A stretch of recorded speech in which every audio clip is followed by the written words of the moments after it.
មិនបង្កើតព័ត៌មានคล้ายคล้ายមិនផ្សព្វផ្សាយនិងមិនចែករំលែកព័ត៌មានคล้ายคล้ายការផ្ដល់ព័ត៌មានពិតនឹងធ្វើឲ្យប្រជាពលរដ្ឋមានមូលដ្ឋានសម្រេចចិត្តត្រឹមត្រូវយោងតាមធម្មនុញ្ញវិជ្ជាជីវៈសារព័ត៌មានផ្នែកទី3ទាក់ទងនឹងសុក្រិតភាពនៃព័ត៌មានចែងថា1អ្នកអនុវត្តសកម្មភាពក្នុងវិស័យព័ត៌មាននិងសោតទស្សន៍ទាំងអ្នកសារព័ត៌មានអាជីពអ្នកផលិតមាតិកាអ្នកសរសេរប្លុកអ្នកសារព័ត៌មានគ្មានអង្គភាពអ្នកសារព័ត៌មានពលរដ្ឋអ្នកមានប្រជាប្រិយលើបណ្ដាញសង្គមជាដើមត្រូវឈលលើការពិតនិងបង្ហាញព័ត៌មានពិតជៀសវាងការផ្សាយដំណឹងคล้ายៗព័ត៌មានក្លែងបន្លំព័ត៌មានបំភ្លៃព័ត៌មានភ័ន្តច្រឡំព័ត៌មានលក្ខណៈខុសពីការពិត2អ្នកអនុវត្តសកម្មភាពក្នុងវិស័យព័ត៌មានត្រូវក៏ចូលរួមទប់ស្កាត់ប្រឆាំងនឹងការផលិតនិងផ្សព្វផ្សាយដំណឹងคล้ายៗព័ត៌មានក្លែងបន្លំព័ត៌មានបំភ្លៃព័ត៌មានភ័ន្តច្រឡំខផ្សាយតែព័ត៌មានពិតមានប្រភពច្បាស់លាស់និងបានផ្ទៀងផ្ទាត់ប្រភពត្រឹមត្រូវគោផ្ទៀងផ្ទាត់ឡើងវិញនិងកែតម្រូវក្នុងករណីបានចុះផ្សាយខុសឬផ្សាយដោយភ័ន្តច្រឡំខរក្សាការសម្ងាត់នៃប្រភពងធានាតុល្យភាពព័ត៌មានប្រកបដោយសច្ចភាព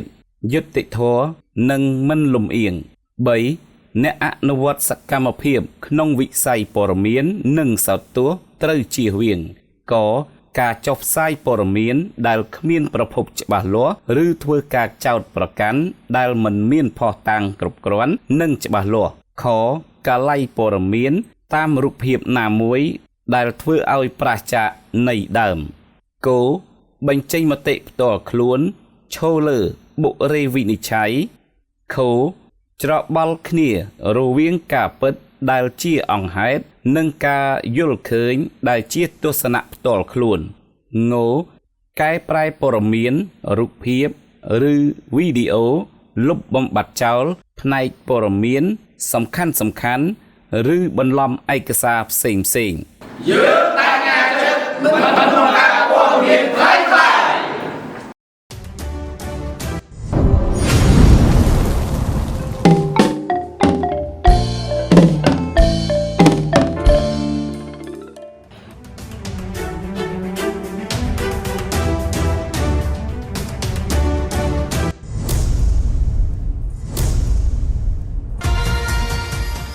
សព្វផ្សាយព័ត៌មាននិងដំណឹងផ្សេង